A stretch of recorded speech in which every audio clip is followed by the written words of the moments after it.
Dieu fidèle. Chers frères et sœurs, un jour, les parents font une promesse importante à leur enfant en disant « Papa et maman te protégeront toujours, peu importe à quel point les choses deviennent fidèles, nous serons toujours de ton côté. » L'enfant a confiance en cette promesse et prend courage pour faire face à toutes les épreuves. Au fil du temps, de nombreuses épreuves sont venues, mais les parents n'ont jamais quitté les côtés de leur enfant et ont fait tout leur possible pour tenir leurs promesses. L'amour et la fidélité des parents ont donné de la force à l'enfant et l'enfant vit en ayant confiance en cet amour. Cependant, aussi sincère qu'il puisse être une promesse, les promesses humaines ont leurs limites, car les êtres humains sont imparfaits. Mais la promesse de Dieu de nous appeler et de nous garder est immuable et fidèle. Lorsque nous faisons confiance et suivons notre Dieu fidèle qui accomplit son dessein et son plan pour nous avoir appelés, il accomplit fidèlement les promesses qu'il nous a données dans nos vies. Le verset précédent est 1 Thessaloniciens 5, 23.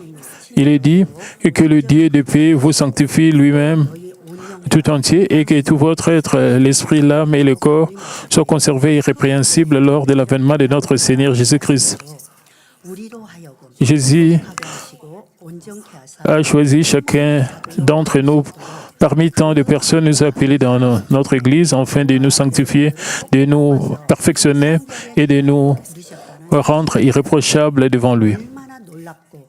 Quelle grâce et quelle bénédiction incroyable nous avons reçue. Lorsque Dieu nous appelle, il est fidèle pour accomplir certainement le dessein de son appel. Aujourd'hui, j'aimerais partager mon témoignage sur la grâce de Dieu qui m'a appelé dans notre Église et a accompli son dessein en 3 parties. Je prie qu'à travers ce message, nous puissions méditer sur la grâce que notre Dieu fidèle accomplit dans nos vies et que notre foi et notre espérance deviennent plus fortes. Premièrement, c'est la grâce de Dieu qui nous appelle et nous permet de l'expérimenter. Je suis né à Sunjeup, dans la ville de Suncheon, en Jeollanam-do, en tant que 8e de 9 enfants. J'ai grandi avec 6 frères aînés et qui m'aimaient dans mon lieu de travail. Je n'ai pas rencontré beaucoup de difficultés. J'ai été aimé de mes collègues et je pouvais travailler avec satisfaction. À l'époque, une collègue m'a invité à cette église le 5 juillet 1985. J'ai assisté au culte et je me suis inscrite le dimanche 7 juillet. Je ne suis pas venu à l'église parce que j'ai traversé un moment difficile ou que j'ai cherché Dieu. Je suis simplement venu parce que ma collègue était très gentille avec moi, m'offrait des repas et du café. Alors je ne pouvais pas refuser son invitation et je ne savais même pas ce que signifiait l'inscription à l'église. Et je suis simplement venu, mais ce jour même est devenu les jours où je me suis inscrite. Bien que ce fût ma première visite à l'église, je ne me suis pas senti mal à l'aise et le membre de l'église m'a accueilli chaleureusement, de sorte que je me suis senti comme si j'étais avec ma famille. Mais après m'être inscrite à l'église, j'ai commencé à attendre avec impatience ce culte de la veille de vendredi et à désirer assister. Je ne l'ai jamais manqué et je me suis jointe fidèlement chaque semaine. Pendant la deuxième partie du culte de la veillée, il y avait un moment pour recevoir des paroles données par l'inspiration du Saint-Esprit. La première parole que j'ai reçue, ma fille, j'ai entendu toutes tes prières. À partir de ces jours-là, j'en suis venu à croire que Dieu écoutait vraiment toutes mes prières.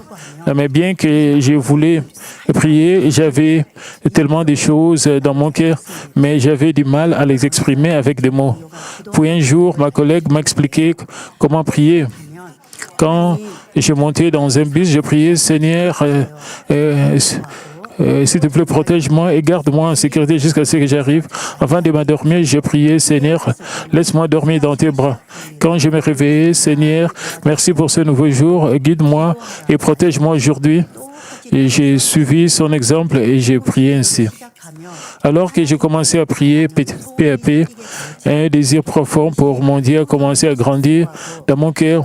À l'époque, je devais rester debout toute la journée au travail.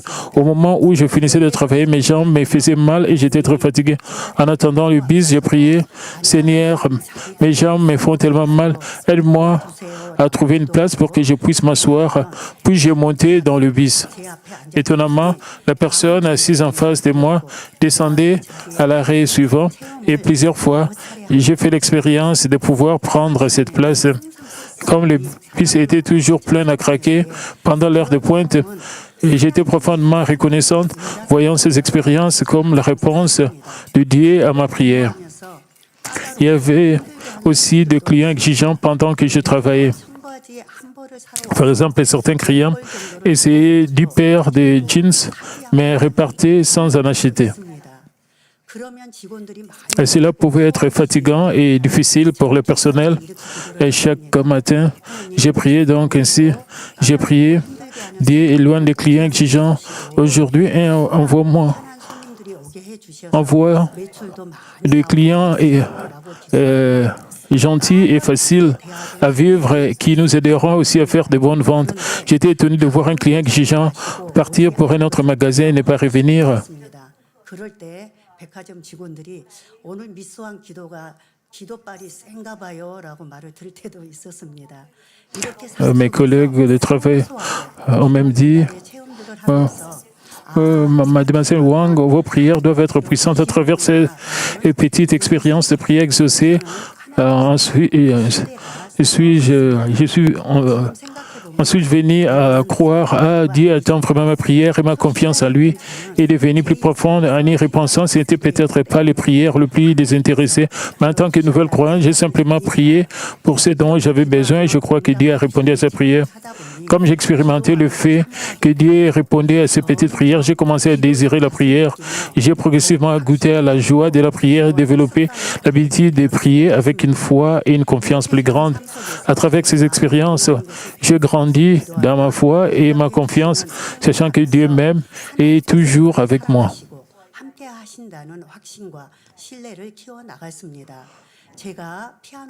Puisque je n'étais pas très doué pour jouer du piano ou chanter, j'ai pensé que prier Dieu était ma vocation, c'était mon appel. J'ai trouvé la plus grande joie à passer du temps seul avec Dieu dans la prière. J'ai une anecdote à partager. Après le travail, lorsque je venais à l'église, je vis un homme à prier.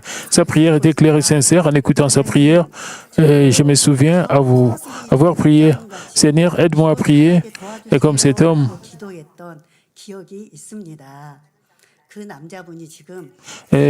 était l'ancien Jongoli.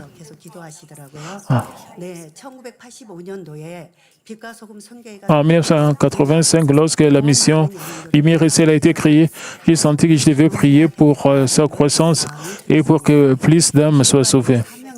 Comme je pensais que la prière est ma vocation, ma vie est devenue centrée sur la prière. Et je prenais le premier bris de Dabangdong tous les matins et j'allais dans une petite église presbytérienne près de mon lieu de travail. Avant de commencer le travail, j'ai prié plus de 2 heures. Pendant ma pause déjeuner, j'ai préféré prier à l'église plutôt que de manger un repas. Après le travail, les membres travaillant dans le plus grand magasin s'est hâté joyeusement vers l'église en disant « Qui arrivera le premier pour prier ?»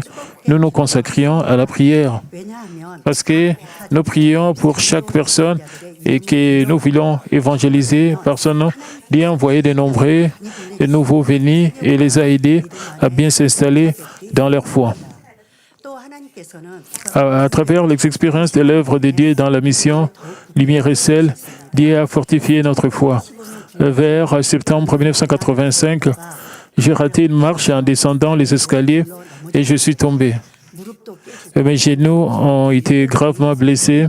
Le pli sous mes 2 genoux était si profond que les os étaient visibles, du sang et un liquide clair sortait de plaies. À l'époque, je n'avais pas encore entendu dire que je pouvais être guéri par le pasteur émérite. J'ai donc pris un congé maladie parce que je ne pouvais pas rester debout et travailler à raison de la blessure. Et pourtant, vers cette époque, la mission Lumière et Sel avait un chant spécial prévu pour le culte de la veillée de vendredi. Comme c'était la première fois que j'offrais un chant spécial à Dieu, et j'ai prié Dieu en disant, Seigneur, c'est la première fois que je t'offre un chant spécial. Aide-moi à me tenir debout juste pour ce moment. J'ai répété en m'appuyant sur les autres pour avoir du soutien, car je ne pouvais pas me tenir debout toute seule. Ce jour-là, comme d'habitude, j'étais incapable de poser mes pieds par terre. J'ai donc répété le chant spécial avec l'aide des autres.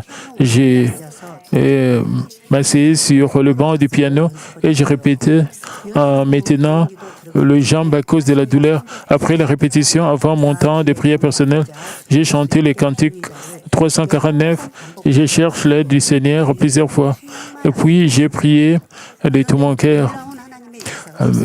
Mais alors, une œuvre miraculeuse de Dieu s'est produite. Après avoir prié de tout mon cœur, je me suis retrouvé debout sur mes deux pieds. Étonnamment, bien que le plaie soit resté, la douleur avait disparu. Là, même j'ai crié « Alléluia » et j'ai sauté de toute ma force et de toute ma joie.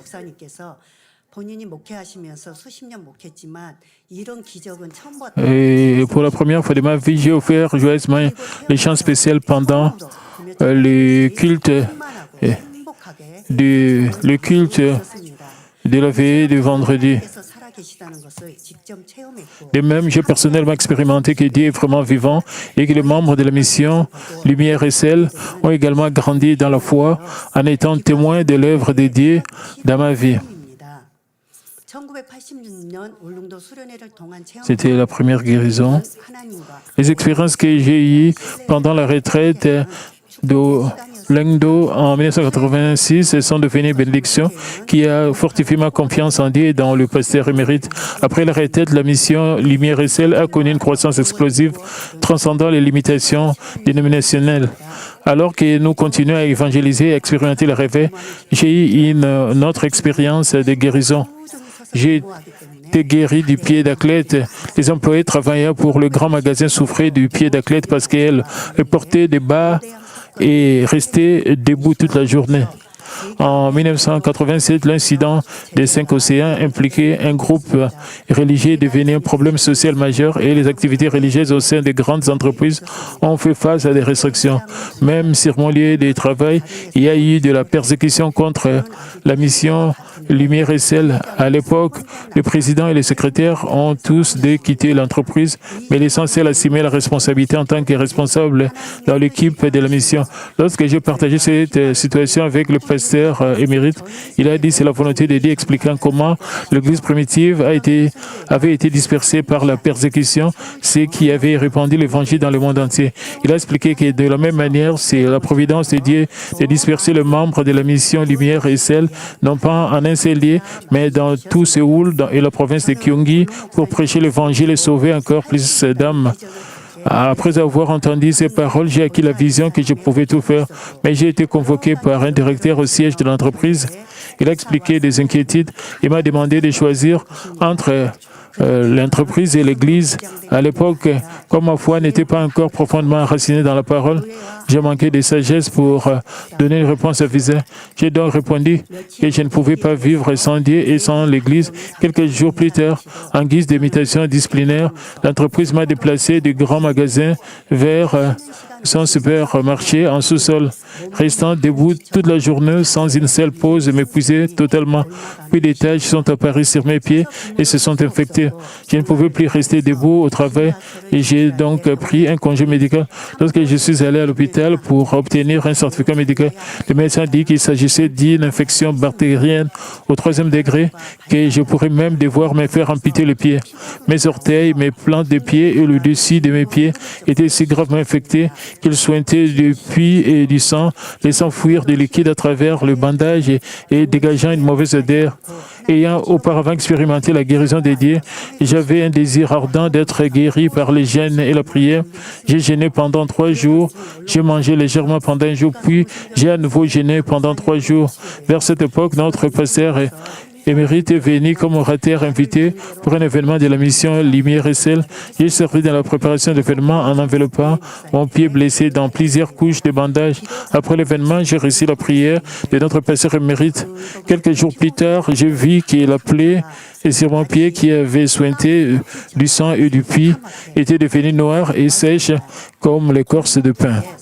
Une nouvelle peau avait poussé sur la zone infectée. À travers cette expérience, j'ai prié Dieu en disant « Dieu, permets-moi s'il te plaît de partager mon témoignage d'avoir été guéri du pied d'athlète avec les employés du grand magasin pour amener de nombreuses âmes à toi. » J'ai audacieusement partagé mon témoignage avec mes collègues et certains souffrant du pied d'athlète sont venus à notre église ont expérimenté la guérison. Cette expérience a fortifié la foi de nos membres. Et de même, à travers les expériences de Dieu, répondant à ma prière me guérissant, ainsi ce que j'ai expérimenté lors de la retraite de Longdo, je suis devenu complètement certain que Dieu est vivant. Aussi, j'avais vu tant de preuves que Dieu avait avec notre pasteur émérite. Ainsi, tout au long de mon parcours de foi, ma confiance en lui a continué de grandir.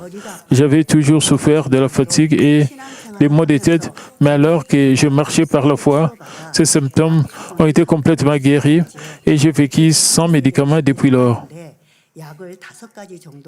À cette époque-là, j'étais dans la vingtaine.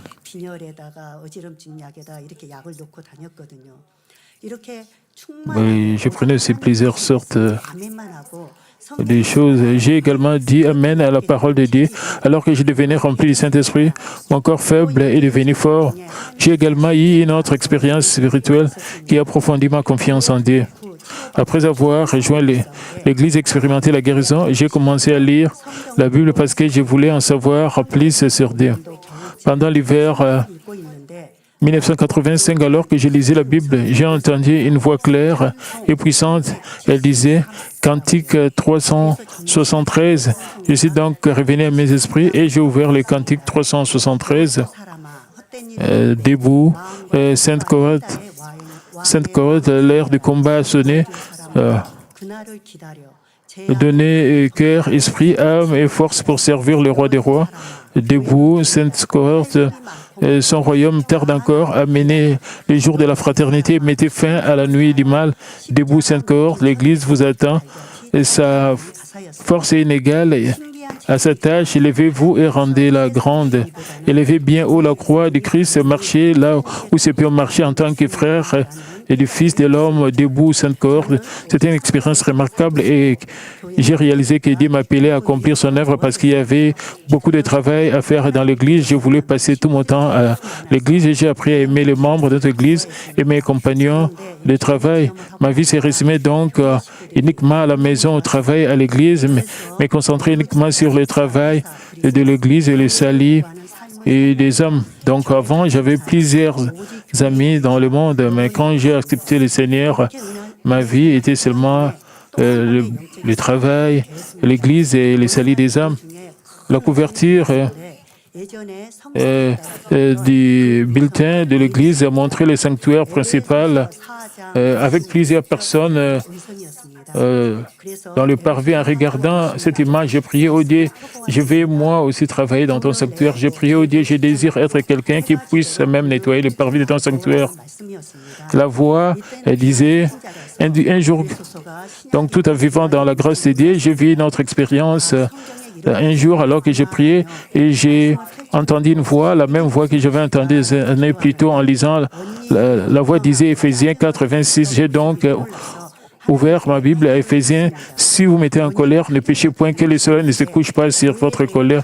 J'étais une nouvelle croyante et je ne savais même pas si Éphésiens se trouvait dans l'Ancien ou le Nouveau Testament. Ainsi, alors que j'ai prié, et sur ces versets me demandant ce qui signifiait, je me suis rappelé m'être plainte et m'être irrité contre ma sœur aînée alors que je me suis repenti devant Dieu.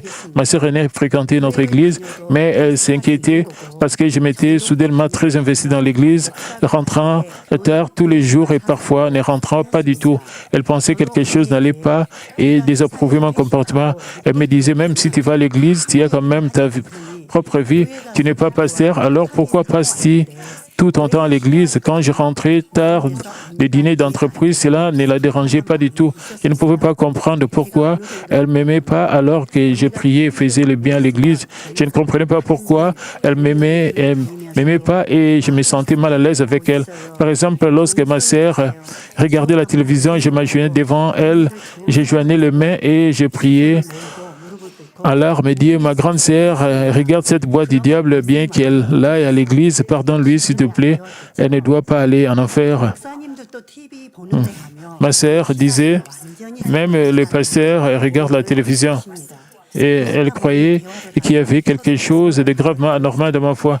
En conséquence, à chaque fois que nous parlions, nous nous disputions.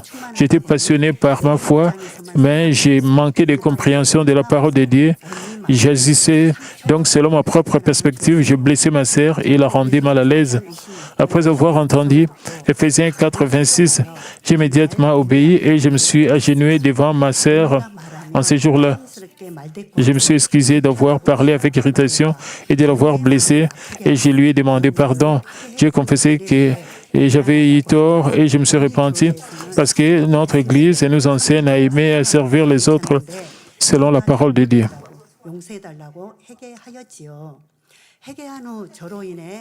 Après m'être repenti, le malentendu de ma sœur concernant l'Église ont été levés et elle s'est inscrite à notre Église parce que j'étais tellement rempli de la joie de ma nouvelle foi.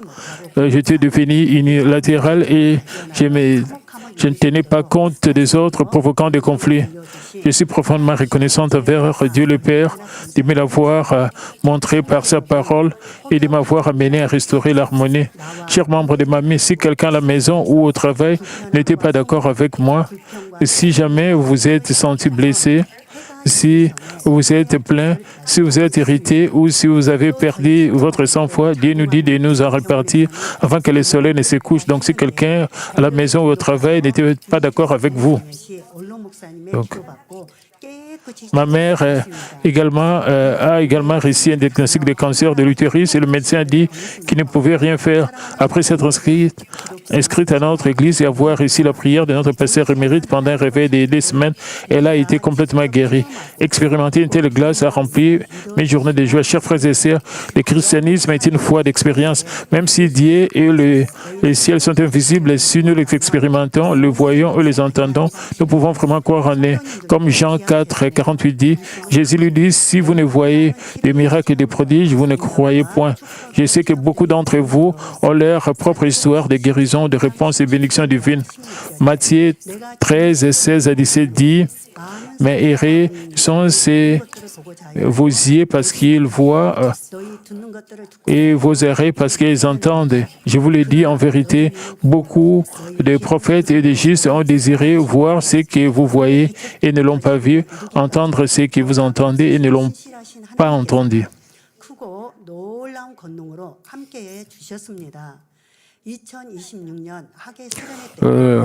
Lors de la retraite d'études de 2026, Dieu a guéri de nombreuses maladies incurables par l'intermédiaire de notre pasteur principal et les membres ont glorifié Dieu à travers leurs témoignages.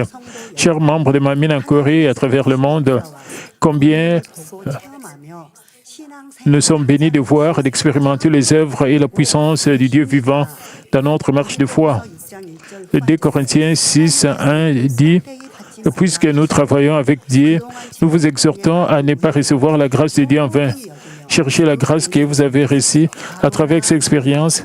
Et j'ai pris que nous ne nous détournions ni à droite ni à gauche, mais que nous nous attachons fermement à la vraie foi. » Chers frères et sœurs, deuxièmement, je vais partager les épreuves de la désobéissance et les bénédictions de l'obéissance. Par l'abondante grâce de Dieu, j'ai oublié le monde alors que j'ai fixé mes yeux uniquement sur le Seigneur et notre Dieu. Et Dieu notre Père, j'étais rempli de joie spirituelle. Mais pendant le culte de la veillée de vendredi en juillet 1987, alors que j'étais poussé par le Saint-Esprit, j'ai reçu la parole. Tu es ma sainte fille, je désire que tu me rendes louange sur le rocher. J'ai pensé que de telles paroles étaient est simplement quelque chose qui n'importe et qui pouvait recevoir lorsqu'il était rempli du Saint-Esprit. Je n'ai donc pas réfléchi. Je me suis consacré à la prière, à l'évangélisation, à la visite des membres de l'Église. Ma vie s'est résumée uniquement à la maison, au travail, à l'Église. J'étais vraiment heureuse et joyeuse. Mais à la fin de l'année 1987, notre pasteur émérite a appelé les responsables de la mission Lumière et Ciel en disant, en priant, j'ai été poussé par le Saint-Esprit. J'ai reçu un message de réprimande de la part de Dieu concernant la mission Lumière et Ciel. Notre pasteur a expliqué ce que signifiait la désobéissance, notamment le fait de ne pas suivre la volonté de Dieu et de perturber l'ordre qu'il a établi. Il a dit que c'était que la mission utilisait ses propres offrandes avec une grande vision pour les rêver. Nous avions souvent besoin de fonds pour le bulletin d'information et le matériel de sensibilisation afin de promouvoir la mission Lumière et Ciel. Nous utilisions donc les offrandes en interne pour couvrir ces dépenses. Connaissant la situation, il nous l'a expliqué à travers une parabole. Il a dit que lorsque les impôts du peuple devaient être transmis selon l'ordre établi du canton au comté, puis à la ville et enfin à Séoul, il a dit que les finances de la mission devaient être administrées selon l'ordre et les règles établies de l'Église. Donc, bien que nous avons transmis la volonté de l'Église à travers notre pasteur, il a désobéi. Il avait sa propre vision et poursuivait déjà de nombreux projets. Notre pasteur émérite a souligné à plusieurs reprises la volonté de Dieu et a même dit Dieu s'est détourné de vous. Et je me suis senti profondément désolé de lui causer de l'inquiétude. Mes chers frères et sœurs, à partir de ce moment-là, j'ai commencé à faire face à des épreuves dans mon cœur. Bien que juste dit obéir à notre pasteur émérite, j'ai pris en considération la position du pasteur conseiller de la mission Lumière et Ciel et je n'ai pas su discerner correctement. Et comme j'ai désobéi, mon cœur est devenu de plus en plus troublé. Même lorsque j'ai prié, je sentais qu'un lourd fardeau pesait sur mon cœur. Notre pasteur conseiller répétait sans cesse nos projets et ce que nous prévoyons de faire sont juste, ce qui me laissait confuse. Et nombreuses pensées remplissaient mon esprit et je passais un moment profondément troublé, incapable de décider quoi faire. Et je vivais dans les sanctuaires Lumière et Ciel, travaillant comme gardienne et personnel administratif tout en conseillant les membres. Pendant ces temps, de fortes pluies ont provoqué de graves inondations à Apujang-dong et Sinsadong dans le district de Gangnam. Donc la mission Lumière et Ciel étant également située dans un sous-sol à Apujang-dong, elle a été aussi inondée. Après les cultes, j'ai fini de compter les offrandes et je suis allé dormir avec nos membres. Tôt le lundi matin, l'eau s'est soudainement précipitée dans le sous-sol comme une vague l'inonda. Nous n'avons rien pu prendre et avons dû fuir avec seulement ce que nous portions sur nous. J'étais encore en pyjama. Les membres se sont échappés avec moi. Parce que les paroles du pasteur émérite pèsent sur mon cœur avec crainte, j'ai réalisé que c'était la discipline de Dieu pour nous être détournés. Une vague de regrets m'a envahi. L'inondation a causé d'importants dégâts aux biens immobiliers de l'Église. Comme nos membres devaient aller travailler, j'ai pris sur moi la charge d'emballer, de laver, de tout organiser moi-même. L'inondation avait trempé environ 100 coussins en éponge et des dizaines de couvertures. Même après les avoir lavés à plusieurs reprises avec du détergent, ils continuaient à former des bulles et de sorte que je devais les rincer et les laver encore et encore. Il y avait aussi beaucoup d'autres objets ménagers à nettoyer. Peu importe combien j'ai nettoyé, j'étais épuisé. Mon corps et mon cœur s'épuisaient. Je n'avais jamais travaillé aussi dur dans ma vie et je pense que c'était le travail le plus intense que j'ai jamais accompli.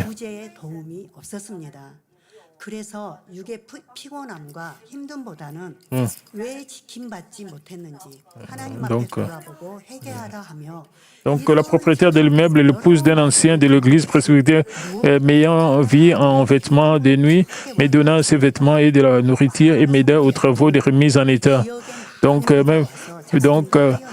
Mais plus que l'épuisement physique, j'étais profondément troublé par les paroles que j'entendais m'incitant à m'examiner devant Dieu. Pourquoi je n'avais pas été protégé à me repentir. Chers frères et sœurs, même si de fortes pluies inondent toute la région, si Dieu est avec nous, nous pouvons être pleinement protégés. Pourtant, bien que Dieu nous ait clairement fait connaître sa volonté par l'intermédiaire de notre pasteur émérite, nous n'avons pas obéi ni nous ne sommes repentis. Nous avons donc fait face à ces épreuves. Je n'avais donc d'autre choix que de m'accrocher à Dieu. Même lorsque j'ai prié, je me sentais troublé, chargé. Je ne pouvais pas recevoir pleinement la grâce de Dieu. Jusqu'alors, j'avais reçu pleinement par la grâce de Dieu. J'avais vécu pleinement par la grâce de Dieu. J'étais heureuse, quoi qu'il arrive, reconnaissante pour tout. Et je n'épargnais ni mon temps ni mon argent pour Dieu. Mon cœur était fixé uniquement sur le ciel et la Nouvelle Jérusalem. Mon seul but dans la vie était de devenir la plus belle épouse du Seigneur. Mais lorsque j'ai fait face à des difficultés après l'inondation, ma foi était encore faible et je ne pensais qu'à partir de ma propre perspective. Je me sentais donc blessé et je ne pouvais pas comprendre. Ainsi, au lieu de chercher la bonne volonté de Dieu, j'étais troublé par mes propres pensées.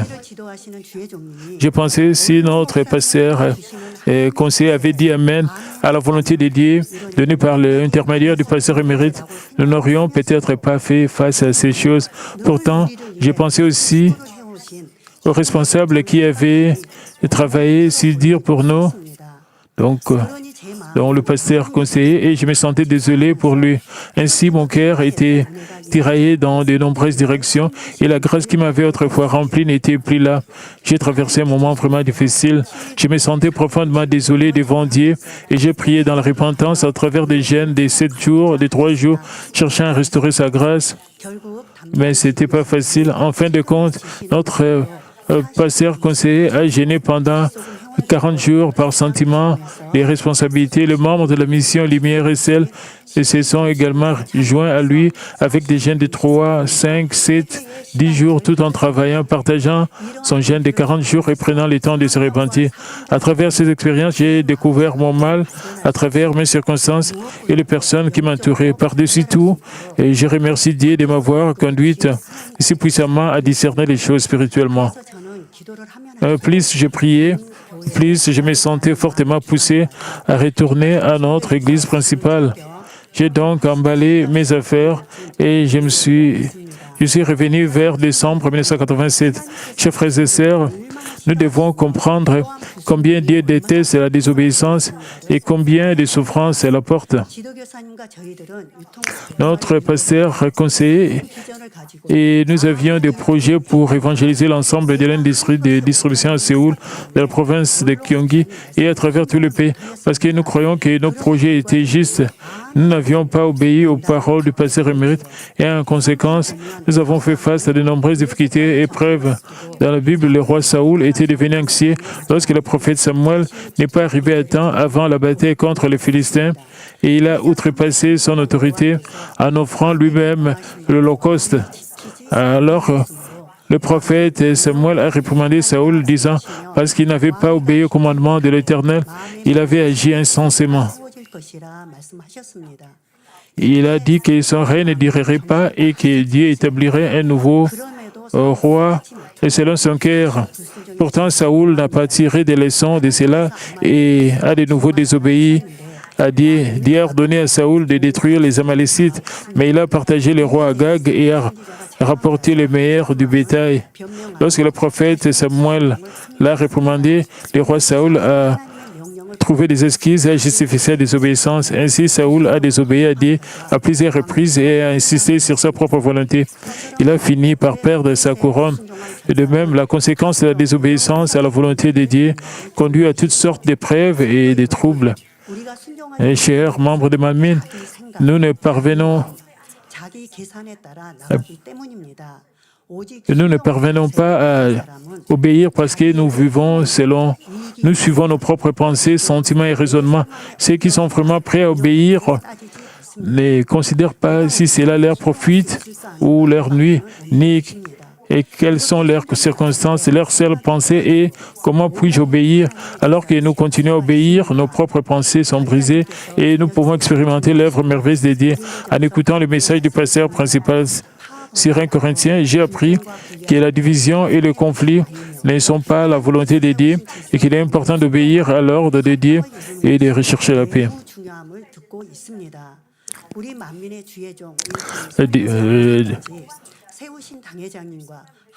Depuis à partir des serviteurs de notre Seigneur, les ouvriers de l'Église, jusqu'à tous les membres de Mamie, lorsque nous parlons d'une seule voix, que nous nous unissons nos esprits, que nous obéissons d'un même cœur avec notre pasteur, Dieu agit parmi nous, apportant le réveil et les bénédictions. En 2011, lorsque mon niveau de foi a été évalué, j'ai reçu la parole parce que cette servante a obéi aux paroles du berger. Elle est entrée dans le rocher de la foi. Depuis l'an 2000, notre Église organise un concours annuel des connaissances bibliques. Au début, chaque organisation, département envoyait un représentant. J'ai représenté la mission Esther, le groupe des épouses des serviteurs de Dieu. Mais mémoriser 365 versets bibliques me semblait presque impossible. Comme je représentais mon groupe, j'ai simplement mémorisé des courts versets qui étaient plus faciles à apprendre. Lors de la deuxième cérémonie de remise de prix en 2002, j'ai reçu un prix d'argent. Les sourires éclatants du pasteur émérite lorsqu'il m'a remis la plaque et reste profondément gravé dans mon cœur. J'avais reçu tant de grâce dans notre pasteur principal au fil des ans, mais je me sentais toujours désolé d'être lente à changer. En voyant les sourires éclatants du pasteur émérite lors de la cérémonie, j'ai pensé si je peux lui apporter même quelques moments de joie grâce à cela, je le ferai. Et chaque année, en étudiant et en mémorisant les Écritures, je fais face à des moments de limitation. J'ai dû persévérer à travers la lutte avec moi-même. Chaque fois que je me rappelais les sourires joyeux du pasteur émérite, je ne pouvais pas abandonner. Alors, j'ai relevé le défi. Comme le pasteur émérite porte de nombreuses responsabilités, le grand fardeau de diriger Malmé, je voulais que mon obéissance lui apporte même un moment de joie et de repos. Alors que j'ai continué d'obéir à ses paroles, j'ai remporté le Grand Prix à 3 reprises et j'ai reçu 3 billets pour un pèlerinage en Terre Sainte. Par-dessus tout, je suis reconnaissant de pouvoir obéir, non pas en faisant l'impossible, mais en faisant un petit effort pour faire ce que je pouvais. Grâce à cela, j'ai pu glorifier Dieu avec de bons résultats chaque année et apporter de la joie au pasteur émérite. Et les versets bibliques que j'ai mémorisés m'ont également grandement aidé dans mon ministère en tant que servant du Seigneur, me permettant de discerner spirituellement à travers la parole de Dieu. J'ai été vraiment béni. Dieu prend plaisir à l'obéissance et nous conduit sur le chemin de la bénédiction. Mais la désobéissance peut transformer même de bonnes choses en épreuves et en souffrance. Ainsi, même lorsque nos propres pensées, nos propres voix semblent justes, je prie que vous cherchiez, suivez toujours la volonté de Dieu. Et c'est la grâce de notre Dieu fidèle et qui a mis le désir dans mon cœur et l'accompli. Ça, c'est le troisième point. Lorsque j'ai commencé à fréquenter l'église, j'ai regardé le bulletin et j'ai prié avec un profond désir de vivre et de travailler dans le temple. Donc, dans l'église, Dieu a gracieusement accompli même ces petits désirs qui étaient le mien. Après être revenu à l'église centrale, j'ai commencé à travailler à la librairie au 2e étage du séminaire. Et après son ouverture initiale, et grâce à la bienveillance du pasteur émérite, en 1988, il y avait que quelques lévites qui servaient dans l'église.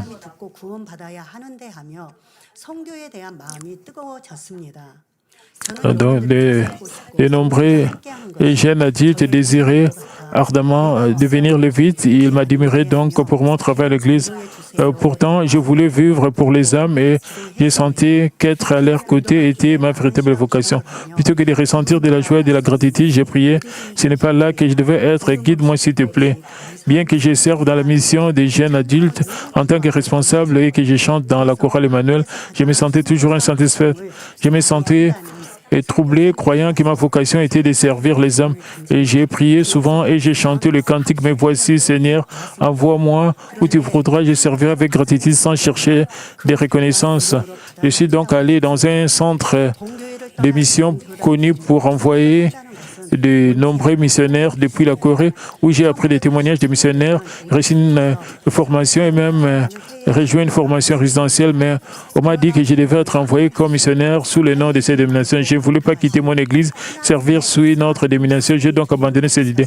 En 1988, notre église n'avait pas encore de branche à l'étranger où des missionnaires pouvaient être envoyés, mais plus que j'ai prié, plus j'ai ressenti le cœur ardent de Dieu disant il y a beaucoup de travail à faire parce que j'avais un profond désir de vivre pour les hommes. J'ai pensé que je pourrais les servir plus pleinement en épousant un serviteur du Seigneur. Ainsi, en 1989, j'ai épousé le pasteur Choyoki. J'ai désiré ardemment me donner entièrement pour les âmes. Nous avons donc décidé de ne pas avoir d'enfants. Nous avons également convenu de nous soutenir pleinement si Dieu appelait l'un de nous à emprunter une voie différente. Et c'est avec cette attente que nous sommes mariés. Après notre mariage, j'ai trouvé ma plus grande joie à servir les âmes en visitant quotidiennement, en évangélisant, en prenant soin d'elles à travers mes rôles de responsable de district et d'enseignant à l'école de dimanche. Au sein de la fraternité d'Esther, j'ai commencé à servir comme responsable au début de l'année 1990. Puis, après notre mariage, pendant 17 ans, j'ai chéri fidèlement cette vocation, finissant en devenir la dirigeante. Depuis que j'étais une nouvelle croyante, j'avais le désir sincère d'aller dans un endroit non hanté par l'Évangile et d'y servir sans recherche de reconnaissance. Donc, plus je priais, plus ce désir demeurait dans mon cœur. Au fil des temps, je me suis senti coupable devant Dieu, me demandant est-il juste pour moi de vivre si confortable? Et que dirais-je quand je me tiendrai devant le Seigneur? Pourrais-je lever la tête devant lui? Ces pensées me poursuivaient dans la prière, pendant le repas, avant de m'endormir, et ma honte ainsi que mes regrets ne faisaient que croître. Ainsi, vers 2005, j'ai écrit une lettre au pasteur émérite. Et elle disait, pasteur, j'ai reçu tant de grâce. Pourtant, je me sens désolé devant le Seigneur. Lorsque je me tiendrai devant lui un jour, je vais pouvoir dire avec confiance, j'ai partagé les souffrances du Seigneur, j'ai vécu pour lui, j'ai aidé à bâtir son royaume et être accueilli dans ses bras. Je voulais me donner entièrement pour les hommes et j'ai choisi de ne pas avoir d'enfants. Pourtant, je me sentais honteuse de vivre si confortablement et je me demandais combien je pourrais faire face au Seigneur. Vous nous avez enseigné dans la fraternité d'Esther qu'une épouse des pasteurs doit être présente mais invisible. Comment devrais-je donc vivre? Je vais me donner entièrement pour les hommes. Pourtant, une semaine plus tard, avant le culte de la veille de vendredi, j'ai serré la main du pasteur émérite et il m'a rappelé pour me dire « Je pense que tu as mal compris ce que je voulais dire. » J'étais surprise. Il a expliqué qu'être présente mais invisible ne signifie pas ce que j'avais compris. Il m'a dit en tant qu'épouse de pasteur, vous devriez pleinement vous devriez utiliser pleinement vos capacités, porter de bons fruits, vous sacrifier, servir de tout votre cœur pour la gloire de Dieu et du Seigneur. Après cela, j'ai fait de mon mieux pour remplir les responsabilités qui m'étaient confiées. À un certain moment, j'ai senti que Dieu allait guider mon chemin et j'ai donc commencé à me préparer. En octobre 2000, Madame Lebongnim m'a demandé que diriez-vous de servir à la mission Lumière et Sel avec la même passion qu'auparavant. J'ai immédiatement dit Amen. En 2006, j'ai servi comme un pasteur et conseillère pour la mission Lumière et Ciel. 3 ans plus tard, en 2009, j'ai servi comme vice-responsable de district pour le district Vénève pendant 3 ans. En 2003, j'ai été nommé responsable de la paroisse chinoise et de la paroisse des étrangers. Après avoir été nommé, j'ai été submergé par l'amour fidèle de Dieu, le Père. Alors que je prenais le bus pour diriger la réunion de prière du district ce mardi-là, j'ai pleuré et de larmes de gratitude. Lorsque j'étais une nouvelle croyante, j'ai désiré ardemment servir en Chine et dans la région reculée d'Afrique où l'évangile n'était pas largement connu. Mais Dieu m'a fidèlement conduite à servir depuis la Corée en travaillant aux côtés des croyants de la Chine et du Congo. 해외 교구는 8개월 함께 했습니다. 성도님들과 함께 일할 수 있도록 길을 인도해 주셨기 때문입니다. 빌립보서 2장 13절 Philippiens 2, 13 dit, car c'est Dieu qui produit en vous le vouloir et le faire selon son bon plaisir. 하신 말씀대로 아무것도 아닌 지극히 작고 작은 Par le grand amour de Dieu le Père et qui a mis ses humbles désirs dans mon cœur et l'a accompli, je rends grâce et je continue d'avancer sans m'arrêter. 결론을 말씀드립니다. Laissez-moi conclure ce message, chers frères et sœurs. Aujourd'hui, j'ai présenté mon témoignage de la fidélité de Dieu en 3 parties. 첫째, Premièrement, c'est la grâce de Dieu qui m'a appelé et m'a permis d'expérimenter sa grâce. Deuxièmement, il s'agit des souffrances et des épreuves de la désobéissance ainsi que de bénédictions de Dieu lorsque nous lui obéissons. 신실하신 Troisièmement, c'est notre Dieu fidèle qui met le désir dans nos cœurs et les accomplit. La grâce de notre Dieu fidèle qui m'a appelé à Manmin et me guide depuis 41 ans est si grande qu'elle ne peut être pleinement exprimée ou consignée. Je rends grâce à notre Dieu fidèle qui m'a appelé et m'a conduit dans la vie la plus bénie. 작은 나를 부르신 뜻은 나는 Je ne sais peut-être pas pourquoi tu m'as appelé, mais j'ai s'ouvert ta voix avec gratitude et obéissance. Même lorsque je suis faible, tu m'aideras. Confiante en ton plan merveilleux, je vivrai pour toi. Je ne peux peut-être pas, je ne sais peut-être pas pourquoi tu m'as appelé, mais je fais confiance à ton dessein plus grand et à ton plan parfait. Je compte sur ta grâce. Je n'arrêterai jamais de courir ma course de foi aujourd'hui et chaque jour jusqu'à ce que j'atteigne la maison du Père et que je te loue avec le Seigneur en tant que fille rendue sainte et accomplie. 저의 믿음의 견주는 멈추지 않고 달려가겠습니다라고 고백드립니다. C'est ça ma confession. 성도님들도 Beaucoup d'entre vous ont également fait l'expérience de la main fidèle de Dieu, vous appelant Manmin, vous guidant tout au long de votre parcours de foi et répondant à vos prières. Notre Dieu, le Père, qui nous a gravés sur le paume de ses mains, nous chérit comme la prunelle de son œil et ne sommeille ni ne dort jamais, attend que nous ayons des cœurs sincères, une foi parfaite, afin que nous puissions nous retrouver au ciel dans la Nouvelle Jérusalem. 지금도 기다리고 계십니다.